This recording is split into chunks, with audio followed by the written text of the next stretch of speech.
Yes, you may. Thank you very much. Oyez, oyez, oyez. All persons having business before the Honorable, the United States Court of Appeals for the District of Columbia Circuit were admonished to draw near and give their attention, for the court is now sitting. God save the United States and this honorable court.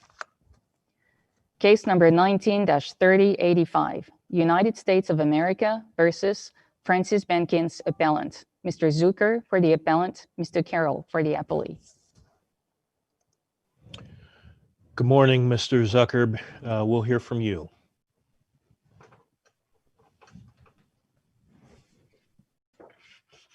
Can't hear you.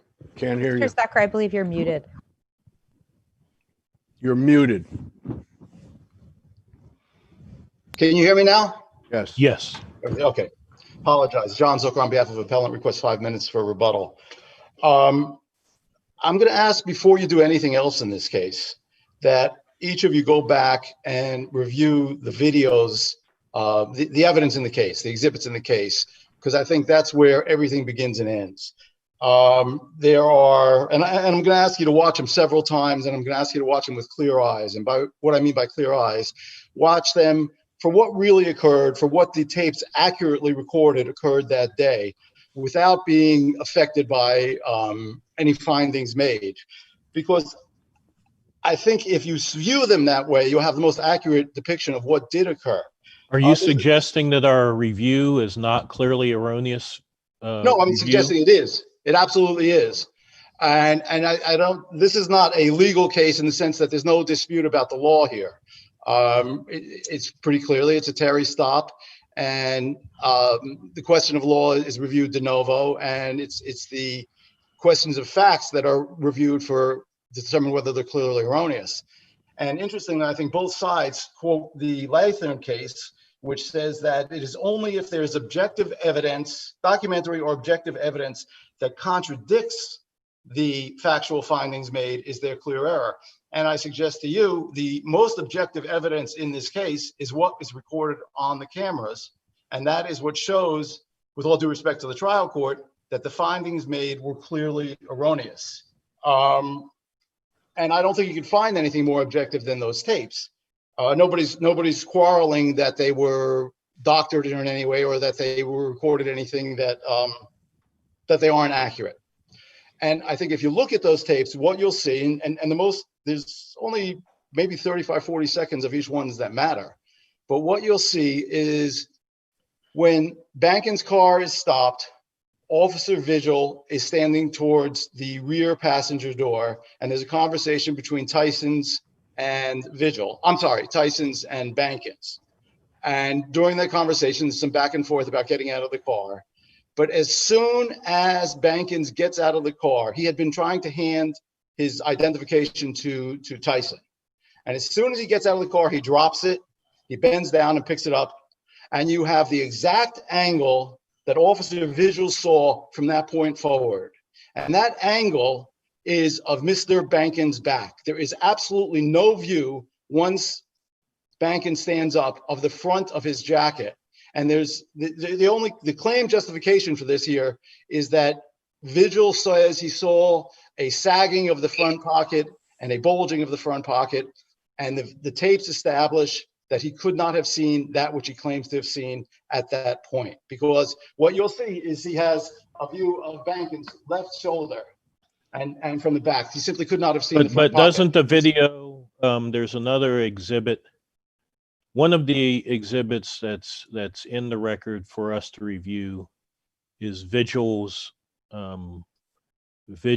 body cam itself, correct? That's what I'm talking about.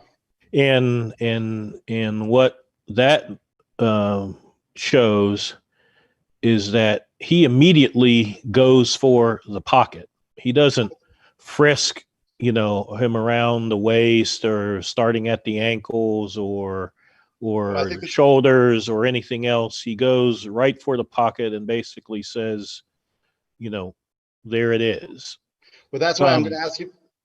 So isn't that pretty compelling evidence that he went straight for that because he saw something there, and so it doesn't really contradict the district court's factual finding. If it were true, you'd be right. But I suggest to you that the tape contradicts that finding. The That if tape you doesn't watch- show him go straight for that pocket? Not at all. Not at all. What you will see, Vigil is looking at Bankins' back the entire time until Bankins is told to step back. At that point, Vigil grabs Bankins' right arm with both of his hands. And that's when, the point being that he could not have seen any sagging prior to that. When he reaches, He grabs the right arm because the right arm is next to the right pocket and a gun is in the right pocket. No, he grabs the right arm because that's what's closest to him and he's helping him turn around. And as he does that simultaneously, and that's why I'm asking you to please go back and look at these tapes, and that one in particular, numerous times, because what you will see is Vigil's right hand go across Bankins' body, and you can't see it here. I'm trying to step back. I hate these things. Initially, he taps the left pocket, and then he takes his hand across, and there's nothing in the left pocket. He takes his hand across the hem of the jacket. Seems to me he's probably trying to feel the waist, and then he gets the right pocket second. Now, he denies this for the exact reason that you said. But and that's why I'm begging you to please look at those tapes carefully, because that is what occurred. And that is the biggest tell in this case, that what he did was acted on a hunch. He reaches for the left pocket, taps it, and then comes across the body, grabs the right pocket. That's when he feels the gun, spins the guy around, and gives the 1-800 call for a firearm. That's also corroborated to a lesser extent by exhibits 2 and 3, which are different angles of the same thing, but you cannot see his hand as clearly as you can in exhibit 1. And Judge Wilkins, you pointed right to the critical point in that case. And at the risk of being repetitive, that's the key to this case. Watch his hands. You'll see he hits the left pocket first, goes across the bottom hem of the garment, and then gets the right pocket. And you're right. Had he been suspicious of a sagging right pocket, and had he suspected a gun would have been there, he would have gone for that first. But that's not what he does, and that's not what the tapes show. And I've requested 5 for rebuttal. I'm already into that. If there's anything more, obviously I'll respond. Judge Rao, Judge Edwards? Oh, no questions. No All question. right, we'll give you your time on rebuttal. Thank you. All right, Mr. Carroll, we'll hear from you. Thank you, Your Honors, and may it please the court. My name is Ethan Carroll, and I represent the United States. The district court did not clearly err in crediting the testimony of Officer Vigil, and it correctly concluded that the police had reasonable articulable suspicion to frisk appellant because, first and foremost, of the front right side of his coat, which was sagging noticeably lower than the left side of his coat throughout the course of the traffic stop. Second, appellant displayed initial reluctance to exit the lawfully stopped car. It was approximately 28 seconds from the point in time when Officer Tyson first asked him to stop the car. Officer Tyson had to repeat his request that appellant step out of the car 7 different times before appellant finally complied. And third, Officer Vigil only grabbed appellant by the arm after that arm began moving downward toward the pocket where Officer Vigil reasonably thought that appellant had a firearm. Taking one point from my friend's argument first, the district court did make findings about the exact claim that appellant is now seeking to revive on appeal, which was the manner of the frisk. On page 143 of the record is where the district court actually resolved this issue that appellant is now raising about the manner of the frisk, whether Officer Vigil went for directly for the pocket, as the district court found, and as the government argued below, or whether, as appellant argued in the district court, but did not raise in his brief, whether Officer Vigil instead went for the waistband in its entirety and only ended up at appellant's right pocket. That isn't a point that appellant raised in his brief. As a result, it's waived. It's not properly made for the first time during oral argument. So that would not be something that would be proper for this court to consider. And putting the impropriety of raising that during oral argument aside, as the district court correctly found, and as this court can't find clear error for it's just not what the body-worn camera shows. And in any event, body-worn camera, like any other kind of footage, objective evidence would have to contradict the testimony of an officer for this court to find clear error.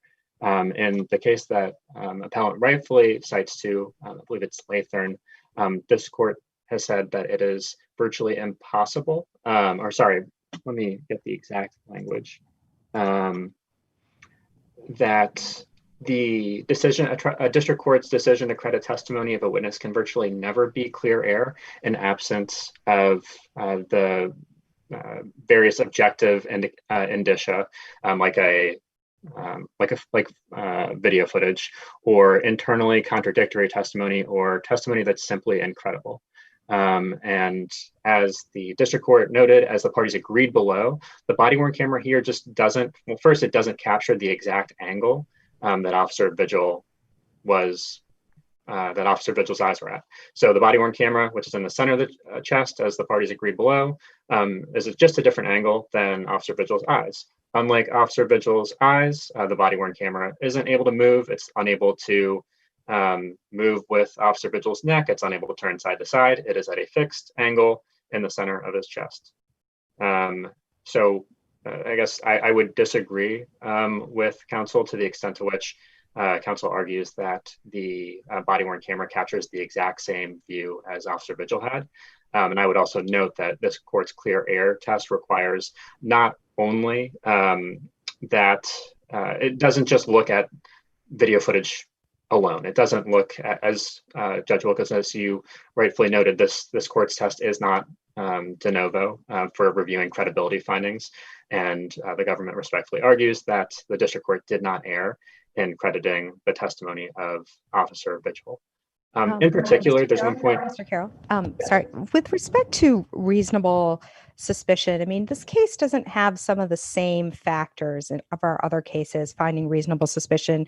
You know, the search was during daytime. It wasn't in a high crime area.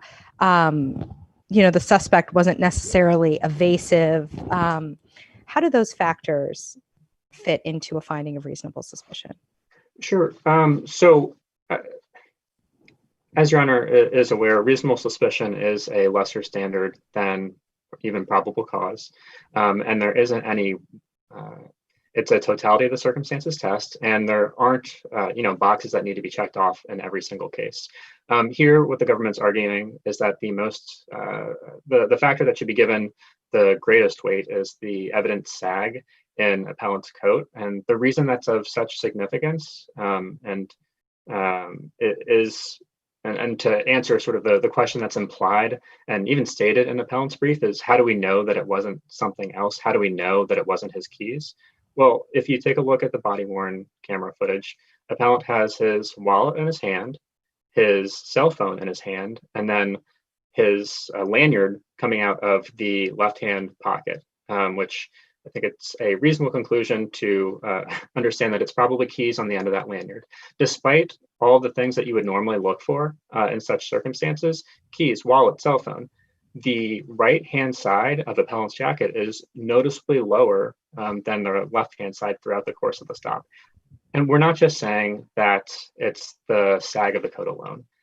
We are saying that those other factors, which add weight to that key observation, are what push this over the edge and make it a case where there's reasonable articulable suspicion. So Judge Rao, as you know, there was no testimony that it was a high crime area. It was at 5 p.m. at night, but there are additional factors that add to the sag of the jacket. Why is it suspicious for someone to not want to get out of their vehicle if they're a passenger and they haven't done anything? Why is it suspicious for them to ask why they should have to get out of their vehicle? So this court in United States versus White, which is a 1981 decision, said that an initial refusal to exit a stopped car and furtive hand movements added up to reasonable articulable suspicion. I'm not saying that there isn't also a potential innocent explanation, but that's not what this court's review is.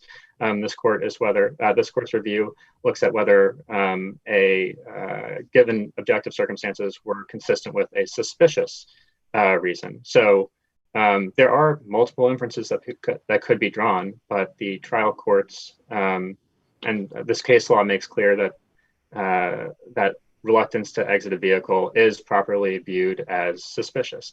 Again, I'm not saying that alone what is enough. authority? You're just citing the White case, that's it? So there's White, there's also United States versus Johnson, which was a Sixth Circuit case.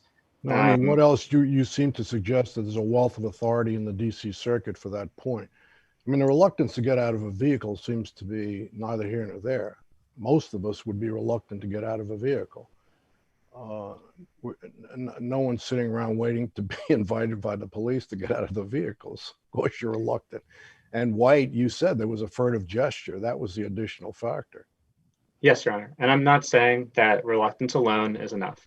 I'm saying that the reluctance paired with appellant's subsequent appearance in the jacket, the sagging of the jacket, and then the additional factors.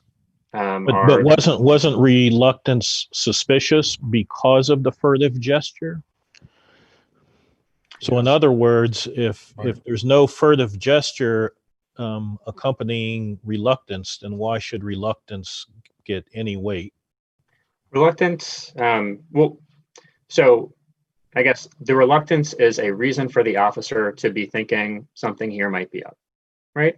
And it's not just, I guess the reluctance here is noticeable. I repeated noted the extent of it, the fact that Officer Tyson had to ask appellant to step out 7 different times before appellant finally did. It gives the officer a reason to be on notice and a reason to be taking, to be noticing things like the sag of the appellant's coat, to be noticing things like the fact that the coat is unseasonable and zipped up, to be noticing things like the fact that appellant is taking a step backwards, to be on guard for the fact that his right arm is dropping down toward the pocket that's already creating a sag. It's not any one of these factors together. It's the totality of them in a traffic stop where, as this court has been cautious and solicitous of the fact that traffic stops are inherently dangerous for officers. The officer didn't draw any inferences, as I recall, in his testimony from the step back. So the officer's subjective beliefs really don't change this court's legal determination about whether circumstances are suspicious or aren't suspicious. I'm not. Yeah, I read the argument in the brief. I'm still not sure I understand, nor do I understand what the First Circuit meant to say about that. If the officer doesn't notice something and doesn't draw any inferences from it, we can avoid that by saying, well, a reasonable officer would have. That's your argument? That's a strange argument. No, so I guess I would disagree with the premise slightly of what Your Honor has stated. In Wright, there wasn't any, Wright is the First Circuit case that Your Honor is mentioning. In Wright, there wasn't any testimony at all about the particulars about the sort of waist area where the defendant there was grabbing. Whereas here, Officer Vigil specifically testified about the stiff step back as being one of the things that gave him pause. So they're just different in terms of the evidence that was in the record. And I view Wright as just a case about there not being evidence in the record that gave foundation to the district court's conclusion. If there are no further questions, I'd ask that this court affirm the judgment of the district court. Thank you. Anything further, Judge Edwards, Judge Rao? No. All right. Thank you, Mr. Carroll. Thank you. All right, Mr. Zucker, you had just over about 3.5 minutes left. I think Judge Edwards hit the nail on the head when the officer never testified that the reluctance to leave the car, that the jacket played a factor, that the step back played a factor. None of those factored into the officer's evaluation that there was a basis to have reasonable suspicion. The officer gave two distinct facts. One was the sagging of the pocket, and the second one, no, I'm trying to remember. Oh, was the movement of the arm. And I think that's why I ask you again to look at the tape, because I think the tape contradicts both of those points. But Mr. Zucker, doesn't Pennsylvania v. Mims cause a problem for you? Because in that case, didn't the Supreme Court okay a frisk where the only thing that was cited was a bulge in a jacket? If factually, yes, that would be. But our position here is the tape contradicts whether or not the officer could have seen that, and it based on the angles and so the only way you win is if we find that to be clearly erroneous. Yes, that factual fact. I agree. That would be, you would have to find that clearly erroneous, and I suggest based on the angle of the camera, which is, as counsel pointed out, it's about 12 inches beneath the officer's eyes. It records the exact angle that Brock Vigil would have been looking at and seeing the defendant. And from that perspective, you cannot see the front of the jacket. You cannot see a bulge. Now, counsel, you're stressing in your argument a point that the opposition says you didn't raise on appeal. And as I understand it, that's correct.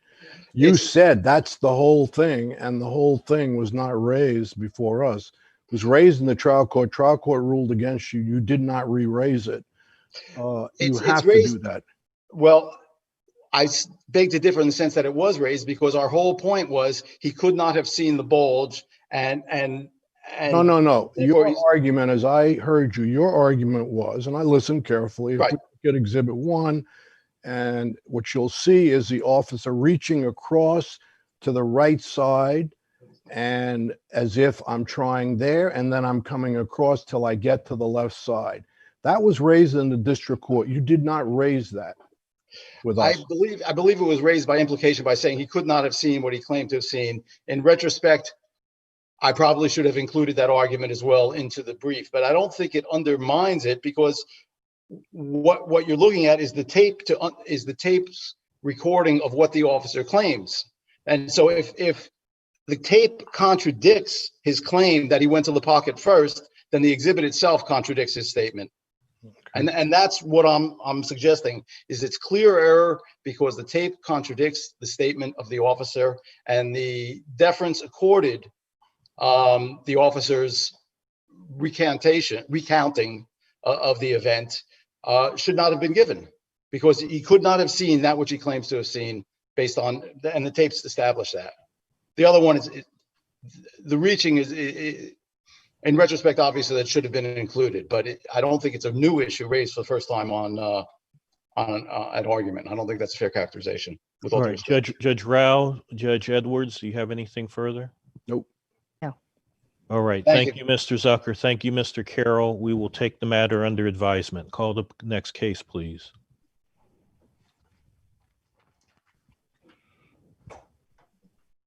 Huh? I don't know. Sure, watch the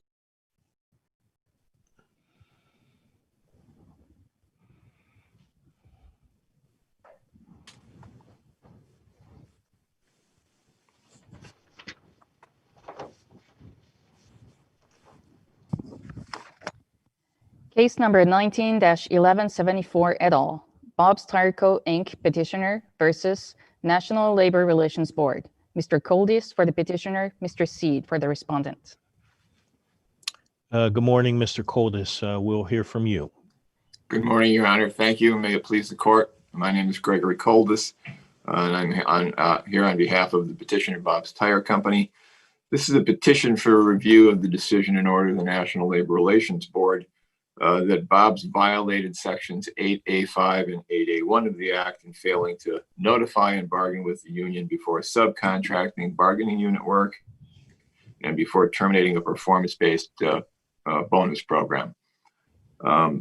Initially, I'd like to start with the issue of whether Bob subcontracted bargaining unit work to a non-bargaining unit employee, and it would be our position that in fact he did not, or it did not.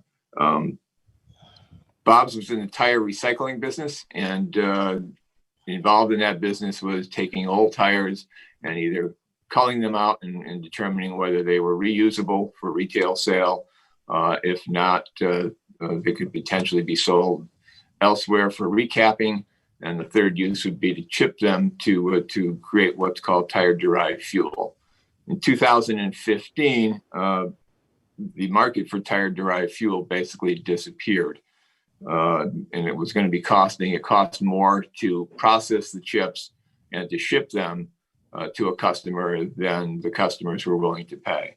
And Bob's had a substantial pile of these chips piling up at his location, which also created a problem. And there are tires coming in constantly, daily, day after day, that you have to do something with to find some place to put them. And if they're not chipped, you have to do something else with them. Bob's at that point determined to change the nature of his business, to change the direction of his business by creating a new product and finding a market for it with regard to treating those tires so that he could process those tires, get them off of the yard, and continue to be somewhat profitable as a business. He had some economic difficulties during that period of time. And again, the chip market that disappeared was a substantial portion of the business. And the inability to make any profit on the sale of those, and in fact, they were generating a loss, caused Bob to shift away from that. Now, so you're arguing the record as if we're going to make initial determinations of fact. If we find that the board's conclusions with respect to this matter supported by substantial evidence, that's the end of it. I would agree, Your Honor.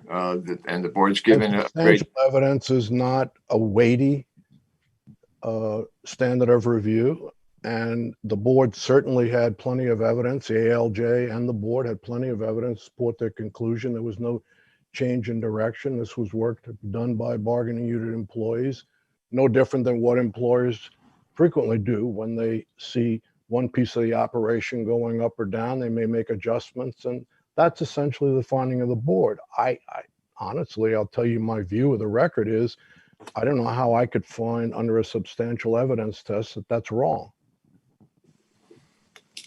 I agree, Your Honor. That's a standard of review. I'm not doing what the ALJ. We're not here to try the case. You're not here to give testimony. We're looking to see what is it about the board's findings fail substantial evidence review, and I don't know what it is. Well, at this point, Your Honor, I was just trying to provide some background for the court, but I agree with you, Your Honor, that in fact that is the standard of review, and that the court's going to provide or going to grant the substantial deference to the ALJ and the NLRB's determination with regard to that. I think the record does have evidence in it, certainly, that reflects that Bob's had acquired new equipment to take on this new venture and had a new market for it and was creating a new product. Leave that at that. Mr. Polis, does under the board's precedents and under the precedents of the Supreme Court, does the board have to find that there was a substitution or replacement of existing workers before finding that subcontracting is a mandatory subject for bargaining? So is substitution and replacement of workers a predicate for the legal finding? I'd say at this point under the board's cases, particularly the Acme case, that substitution and replacement was not a requirement to find a violation here. We would argue that certainly there was no substitution or replacement. There was no loss of job. There was no loss of overtime time. There was no evidence of any indication that any employee lost anything as a result of this, any unit employee. So I would suggest that under the board's case law, that yes, there is no requirement for replacement. Under the court case law, the court seemed to still address issues of replacing unit employees. So we would, and I don't know if this court has ever reviewed the Acme decision or a similar decision. Certainly the First Circuit has, and it's upheld it. And again, that goes back to the standard of whether or not the board acted reasonably in that determination in interpreting the statute in that fashion. If the board found that most all of the work done by the subcontractor was work that was also done by unit employees, isn't that necessarily a finding that they're substituting the subcontractor for unit employees? Because if the issue was capacity and there weren't enough unit employees to get all the work done, then what you can do is just hire more unit employees, right? That's correct. And the board, I think, found that there was a substantial overlap in terms of work, some of the work that was done by Massus employees here that included some work that was previously done by BJ's, the other temp agency that provided employees, that there was some overlap of that work. But again, none of those employees from BJ's that were there lost anything as a result of that change. And the testimony in the record indicates that there was an inability for BJ's to supply any additional employees. So yes, the response. You're talking about a compliance issue, and that's not something we're going to decide now. You have in your mind the question as to whether or not there were any losses that can be recovered. I mean, that's a matter not before us. Assuming Acme is right, and we have never rejected Acme, assuming Acme is right, that's really the end of the inquiry. You don't have to show replacement or displacement, and whether or not what happens in a compliance proceeding remains to be seen. I understand that, Your Honor, but I think that ignores the impact, financial impact and financial effect on an employer for having to go through a compliance hearing, if in fact the compliance hearing would not otherwise be merited based on. Surely you're not. You're saying that tongue in cheek. I mean, we don't credit that kind of an argument in many realms at all. That is that you have to follow the proceedings, and there may be some costs and inconveniences in going through it. I mean, the question is whether or not you violated the law. Now, the next step and possible protection for you is a compliance proceeding. It's kind of a strange argument to say, but that'll cost us time and money to go through the compliance proceeding. I see that I'm into my rebuttal time. I would like to address one other issue, and that is the fact that the Massus employees in this case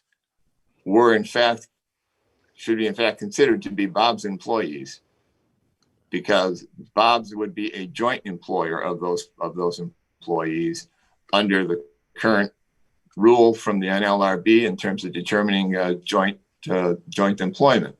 And if in fact they are joint employees and considered Bob's employees for purposes of the act, then there really was no subcontracting of work out to employees other than employees that are Bob's employees, and Bob's employees are contained in the unit. Now, you understand that this alternative argument is perfectly inconsistent with your principal argument. Now, I know you can make inconsistent arguments. I understand that, but this is perfectly inconsistent. I understand that it's an alternative argument. So let me ask you the question this way. I know you're trying not to smile, but it is perfectly inconsistent. Which one do you want us to go with? Because they're completely inconsistent arguments. You want us to go with your primary argument, or would you rather we go with the perfectly inconsistent alternative argument? I think our position would be that if the court is inclined to say, yes, those employees, that this was an unlawful subcontracting of employment to non-unit employees, that I would ask them that the court consider the alternative argument to say that, well, are they really non-unit employees if in fact they're Bob's employees or considered to be Bob's employees? And I would think that if the situation were reversed, and Bob's was trying to take a position, hey, these were not our employees, the NLRB would be coming in to say, yes, they are, under both case law and our recently adopted rule back in February of this year, where the evidence shows that you've had control over them, you've supervised them, you control their hours, you control how they work. But it is in fact an alternative argument that we're making, and it's. And the ALJ, as you acknowledge in your exception, the ALJ made findings to the contrary, and the board adopted the ALJ's findings. Again, the substantial evidence is against you.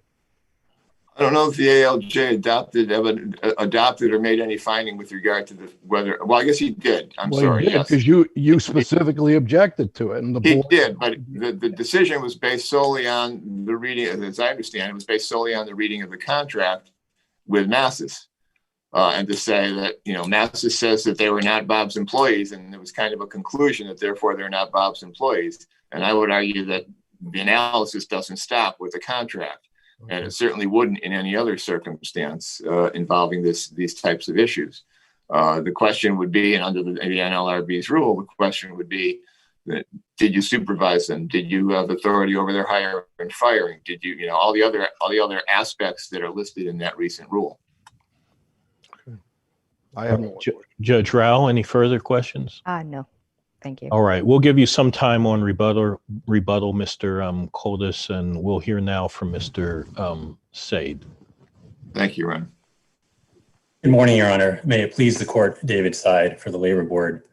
2 initial points. First, the record amply supports the board's finding that there was no fundamental change in the nature of the company's business when it subcontracted to Massis. To the contrary, there is ample evidence supporting the board's finding that there is significant overlap in the work, basically remain the same, loading and unloading tires, running the tires through some machines. The company points to the so-called new business that it was involved with, yet the record shows that out of the 111 Massis subcontracted employees, only 4 of them exclusively perform that work. And it's an undisputed finding by the board. Secondly, with respect to the question that was asked about whether or not there needs to be any adverse impact, first, from a factual standpoint, I do want to emphasize that the board did find that there was at least some evidence of some layoffs, and also did specifically find that it's very possible that there could have been increased opportunities for overtime. Putting aside from a factual standpoint, from a legal standpoint, there are numerous cases cited in the board's brief, I believe at page 22, where the board, with court approval, though not specifically this court, have recognized that there does not need to be a loss of jobs in order for the subcontracting without bargaining to be unlawful. And that principle applies very well here.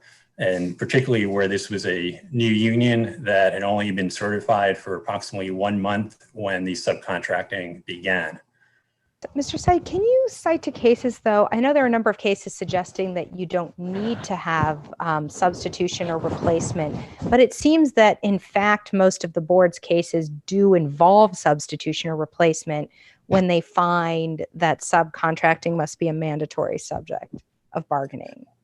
That's correct, Your Honor. There are many cases where that might be the case, but there are also many cases where it isn't. And again, I would direct the court to page 22 of the board's brief, where the board cites at least 3 or 4 different cases, in particular, the Society Espinola case in the First Circuit that enforced the board decision, where the court did explain there are opportunities for an employer to hire additional employees into the unit. In fact, the company has even acknowledged it could have hired employees into the unit, but it simply didn't want to. Well, that's not an excuse not to at least bargain with the union and see where things might go. So I would suggest that there is significant board law with at least 1 circuit approving, if not 2, I think the 7th Circuit also recognizing that there does not need to be a specific loss of jobs or even any specific adverse consequence to employees. And if you could maybe expand a little bit on what same work seems to me, because even in that, even in the case that you just mentioned, I think same work often means doing the identical work. You know, you're hiring subcontractors to do the same work. So in this case, at least arguably, it's a similar type of work, but it's, Bob's Tires has arguably expanded the amount of work it's doing, right? They have a new contract. they've bought new machinery. So it's not having workers, hiring new workers to do the existing work, but to do new work. So is that a distinction with some of the other cases by the board? Can you cite a case that has similar facts where there's been an expansion of the scope of work and that expansion has been covered by subcontractors? Your Honor, the board in this case very reasonably analogized this case to a situation where there's a successorship and a substantial continuity of the business to determine that a change in customers or an addition of some equipment is not a substantial change in the nature of the business. But again, even if this court were to disagree with that well-reasoned board interpretation and analysis, I can't overemphasize that out of the 111 subcontracted employees, it is undisputed before this court that only 4 of them exclusively performed this new work. The rest of them, 107, were doing the exact same work as the company's employees, loading and unloading tires, doing whatever other work might have been required around the yard. So they are doing the identical work, regardless of, again, even if this court should consider the cutting of truck tires different than the cutting of car tires, because I believe one of the new machines involved the cutting of truck tires, which might have been new, but it's still cutting tires. So the board would argue in the first place, it is the same work. And even if this court were to disagree, the vast majority of almost all of the subcontracted employees were still performing the exact same work. And implicit in their argument, or you're not doubting that there's still a significant issue in the compliance as to whether they're doing, whether any remedy is due here, right? That is entirely correct, Your Honor. Again, there's evidence that from a factual standpoint that there might have been some loss of jobs and a possibility for overtime, but in a compliance proceeding, and it's completely speculative at this point, but the board general counsel would determine whether there was any actual loss of income or work by employees. And if it turns out that the investigation shows that there wasn't, then there would be no monetary remedy and there would simply be a cease and desist order and a notice posting. So that's an issue that is appropriately left for the compliance stage of this proceeding. Nothing. Unless this court had, anything further, Judge Rao? No, thank you. The board would simply ask that the court enforce its order. Thank you, Your Honor. All right. Thank you, Mr. Saeed. Mr. Koldis will give you 2 minutes on rebuttal. Thank you, Your Honor. On a couple of issues, the record does reflect that there were some layoffs. I think that actually that is a result of a charge that was settled somewhere along this process. The layoffs involved were, I think, there were 5 people, and I think the layoffs lasted for 3 or 4 days or less than that. They were brought back very quickly. So the layoffs really were not anything resulting from the Masses project. To suggest that Bob's could have hired more employees into the unit, I would say that goes to our alternative argument that Judge Edwards referenced, which is that Bob's did hire additional employees, and if they are in fact considered Bob's employees, then they would be considered unit employees. So to suggest that that was his result, or that was what he could do, that is in fact what he did do, and he did it consistent with his past history, as the record reflects, which is typically to use temporary employee agencies to supply workers. The record shows that BJ's was not able to supply any additional workers, so he went to a different temp agency to get those additional workers. Again, those would be part of the alternative argument. With regard to the 111 employees, that was over the total of the entire time that the Masses contract was in place. I think the record reflects that at any particular point in time, there were basically 18 to 20 employees that were working at the same time. So when you say that only 4 out of 111, it was 4 people doing that job, but it could have been 4 different people out of that 111. So the 111, I think, is a bit of an overstatement in terms of what the record would reflect. All right, thank you. We have your argument and we will take the case under advisement. Thank you, Your Honor. Madam Clerk, please call the next case.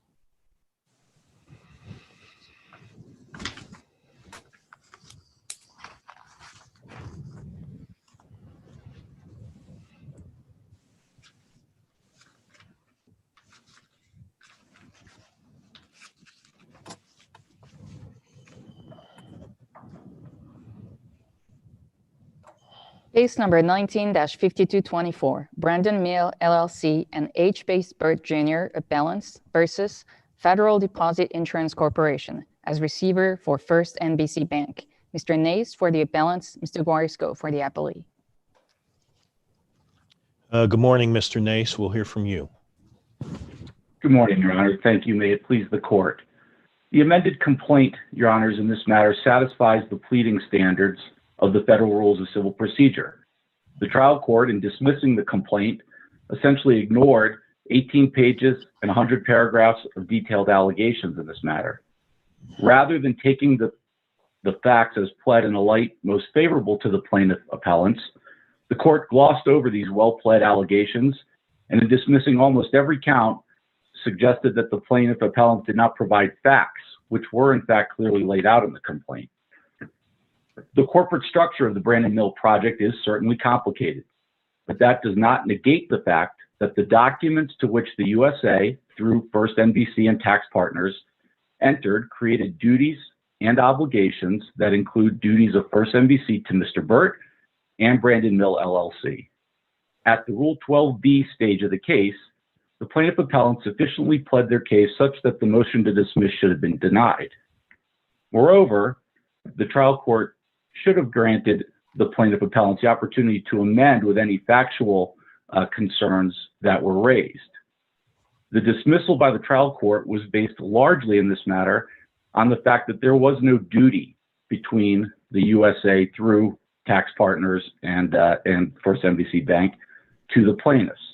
But in fact, the duties are spelled out in the documents that governed the transaction. I don't believe there's any dispute in this matter that USA through FDIC is responsible for the obligations of First NBC Bank and tax partners once they became the receiver and seized the bank. But what we know in this matter is that, like past experience, Mr. Burt, who was a developer who rehabbed old properties and historic buildings, had worked with First NBC when First NBC was interested in acquiring tax credits. This project was no different than any other time that Mr. Burt and the bank had worked together.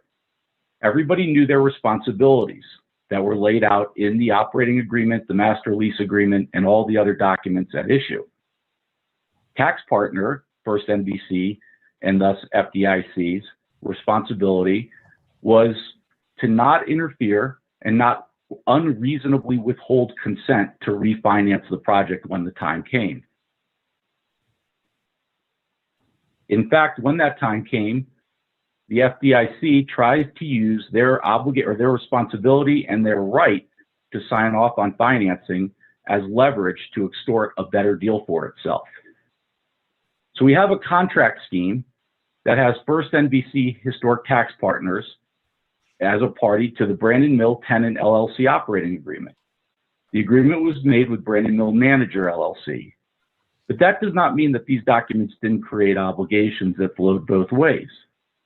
The operating agreement, in its definition section, specifically incorporated the master lease as an operating document. And in that section 4.7c, which is at appendix page 105, the operating agreement indicated that the investor member, who was here, USA for purposes of this case and this appeal, agreed that the operating agreement was the legal, valid, and binding obligations.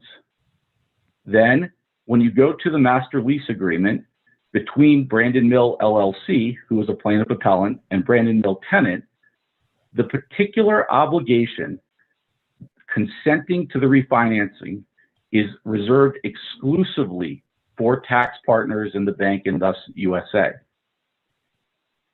So the duty in question is, how do you handle the obligation of refinancing when requested? We brought several claims, 6 claims, 4 in tort, a breach of contract, I guess a 5th in tort, intentional interference with contractual relations. Okay, the trial court ruled that these claims were futile because of factual pleadings. Now, addressing first the 2 claims under South Carolina's Uniform LLC Act, the trial court ignored the fact that when a specific obligation is reserved for a member of the LLC, that member has the same obligations as a managing member under the South Carolina Act.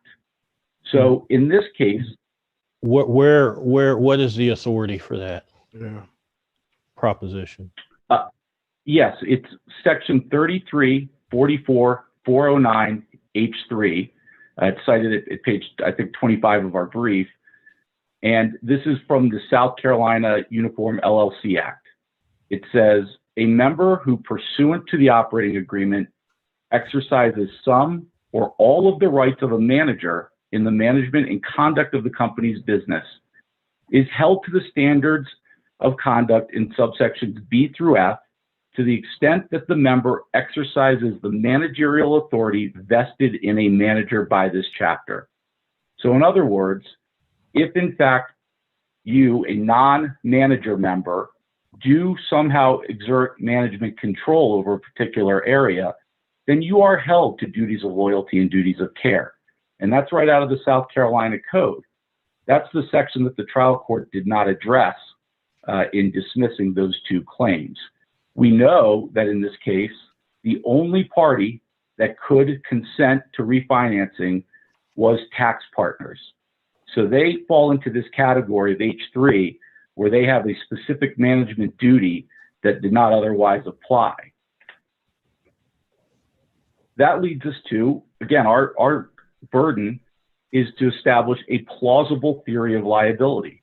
And certainly it is plausible in the way we pled it that FDIC breached their duty of loyalty and duty of care by unreasonably withholding consent, as pled and as explained throughout the complaint and the amended complaint.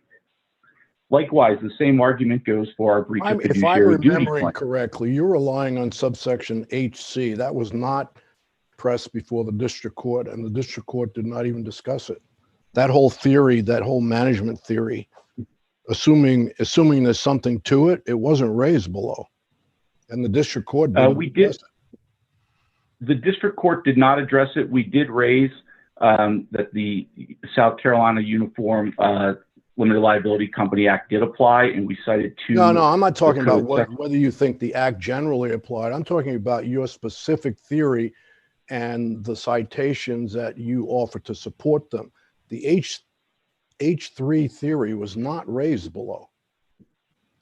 So my first instinct looking at this is if there's something there, you forfeited. You never raised that theory. Whether or not it's tenable, that's another issue. Well, I do believe that we cited to the Uniform LLC Act. No, that's not my counsel. That's not my question.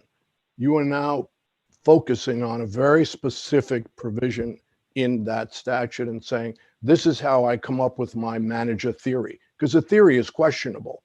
And I don't know where the authority comes from. So one wonders. And then when I look, I don't see any reference to that below. You never played that out below. You never played that theory out below. You can't now raise it with us for the first time. Well, Your Honor, I imagine, I think you're accurate in suggesting that we did not raise H3, but I do believe that the code section in general, the Uniform LLC Act, was raised, and that's part of the code section. So that's how I would respond to that. I am into my rebuttal time. I do want to just raise the point regarding the negligence claim. The court found that held that the negligence claim could not survive because there was a contract claim. At the same time, the trial court found that there was no contract. So it seems to me that either if there is no contract as a matter of law, then in fact the negligence claims, including negligence, breach of fiduciary duty, and intentional interference with contractual relations, those claims would survive. If in fact there's no contract, which we don't necessarily concede, but if there is no contract, then the negligence claims should move forward. If there are no questions, I would like to reserve some time for rebuttal. I did just have one question, which is, how do you think our ruling in this case would affect a case that's now pending before the district court that involves Brandon Mill manager suing the United States? So I don't know, because the parties are different, I don't know that it would affect that case. You know, I will obviously represent to the court that at an appropriate time, we did file 495s as required under the Federal Tort Claims Act on behalf of those other entities. If any of these claims, obviously Mr. Bird has individual claims, this corporate entity would have individual claims. I would think that if this matter was remanded to move forward on any of the claims, the matters could be consolidated and litigated that way. They are different entities. The subject matter, Your Honor, is absolutely, you're correct that they are the same issues, but there are different corporate entities that do have different claims, I believe. Thank you. All right. Thank you. Judge Rao, Judge Edwards, anything further? No, thank you. All right. We'll hear from Mr. Guarisco.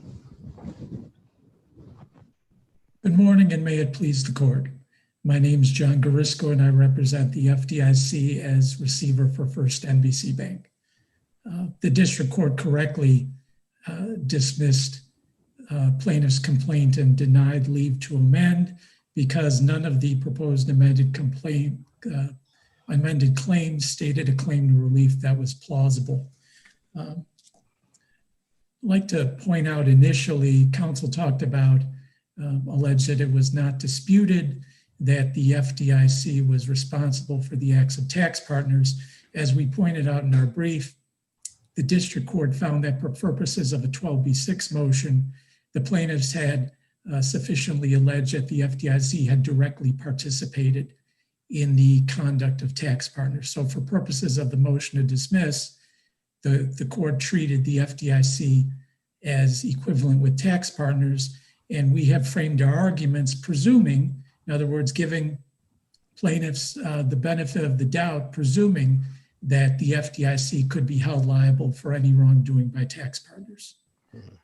First of all, with respect to plaintiff's breach of contract claim, I think it's one of the best ways to follow all of the issues in this case is to look at the corporate structure that we've laid out on page 6 of our brief. This is the structure that's alleged by the plaintiffs, and in fact, plaintiffs do allege that this structure is Mr. Bird's creation. This is how he structures these transactions where he seeks to renovate historical properties and generate tax credits. And the structure, keeping the structure, the illustration of it in mind will help to frame the arguments. With respect to the breach of contract, the plaintiffs rely on 2 contracts that were in fact attached to their response to the motion to dismiss: the master lease and what we call for short the tenant operating agreement, which is the agreement between manager and tax partners to create a tenant. And as we point out below, plaintiffs argue that tax partners breached a duty that was owed under the master lease by unreasonably failing to consent to the proposed refinancing of the construction loan. Now, tax partners is not a party to the master lease. Moreover, on the tenant operating agreement, tax partners is a party, but neither of the plaintiffs in this case is a party. Mr. Bird is not a party, and owner, our shorthand for Brandon Mill LLC, also is not a party. So if tax partners does not have a contractual relationship with either of the 2 plaintiffs, it cannot be held liable for breach of contract. And even, and we set forth in our brief how none of the definitions laid out in the operating agreement that are referred to by plaintiffs, none of those definitions suggest that somehow owner has the right to sue tax partners under the master lease. And as we also pointed out in our brief, even if tax partners could be sued under the master lease, even if it were a party to the master lease. The reference to tax partners in the master lease that's relied on by plaintiffs is section 20.5, which says that tax partners can grant or withhold consent to the refinancing of the construction loan in its sole and absolute discretion. There's no reference in that clause to any cabining of the discretion, whether it's unreasonable or reasonable. Quite the opposite. The text of the master lease states that tax partners has sole and absolute discretion. So we believe that because the district court correctly found that the plaintiffs in this case have not alleged any contract that they can enforce against tax partners, and therefore the FDIC, the breach of contract claim was correctly dismissed. I'll next address the two statutory claims under the South Carolina LLC Act, which were addressed by plaintiffs in their opening. As we explained in our brief, the operative provision of the LLC Act provides that members of LLCs may have fiduciary duties of either loyalty or care. And the scope of those duties, the extent depends on whether it's a manager-managed LLC or a member-managed LLC. The district court found that tenant was a manager-managed LLC. And in their opening, as they did in their brief below, the plaintiffs argued that the district court should have considered H3, which says that even in a manager-managed LLC, a non-manager like tax partners does have duties to the extent that they are exercising authority that is deemed managerial under the operating agreement. But of course, that ignores the main point of our argument. It wasn't addressed in the reply brief below, and it wasn't addressed a few minutes ago in oral argument, which is even if tax partners were a manager of tenant, even if it had every conceivable duty owed under the South Carolina LLC Act, the LLC Act by its terms only imposes duties of loyalty and care upon members of an LLC in favor of two groups of plaintiffs. One is the LLC itself, which as you look at page 6, the graphic, that is tenant. The other potential plaintiff are the other members of the LLC. Well, the other member of tenant besides tax partners is manager. Manager is also not a plaintiff in this case. They may be plaintiffs in the case pending in the district court that Judge Rao alluded to, but they are not plaintiffs in this case. By its terms, the LLC Act does not create any duties owed to someone outside of the LLC. Both these plaintiffs are outside the LLC and they do not dispute that. Plaintiffs also talked about their negligence claim and raised the argument that if in fact tax partners doesn't have contractual duties, well, therefore it must have a duty that supports a negligence claim. And then went on from there to say, well, if they have a duty that supports a negligence claim, they also have duties supporting all their other tort claims. With respect, the fact that plaintiffs alleged that tax partners' duties came from a contract doesn't mean that if in fact they had no contractual duties, they had duties arising out of some other source. It means that tax partners has no duties to these plaintiffs. I mean, that is the alternative. The alternative isn't, well, if it's not a contract duty, it must be a duty that gives rise to tort. The only duties alleged here were coming from two contracts, the operating agreement and the master lease. And if there are no duties under those contracts, there are no duties anywhere pled in the complaint. We also addressed in our brief the other tort claims that the plaintiffs attempted would like to plead against the United States, but we submit had not been pled plausibly under Twombly with respect to a common law breach of fiduciary duty claim, which wasn't even addressed in either a plaintiff's briefs or in their argument.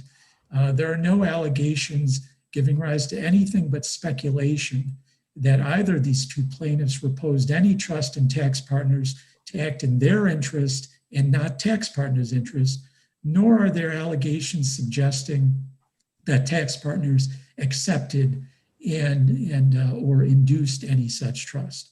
And with respect to the tortious interference claim, as we set forth under South Carolina law, tax partners alleged exercise of its contractual right to withhold consent to the refinancing of the construction loan for the purpose of fulfilling the FDIC's mandate of maximizing receivership assets and liquidating receiverships as expeditiously as possible. That's not an improper method, and that's not an improper purpose under South Carolina law. And finally, with respect to plaintiffs' request to amend, again, we read their brief as suggesting that even if the district court correctly denied leave to amend because their claims weren't plausible, they should somehow get another opportunity. We believe that any such opportunity has been forfeited because it wasn't asked for below.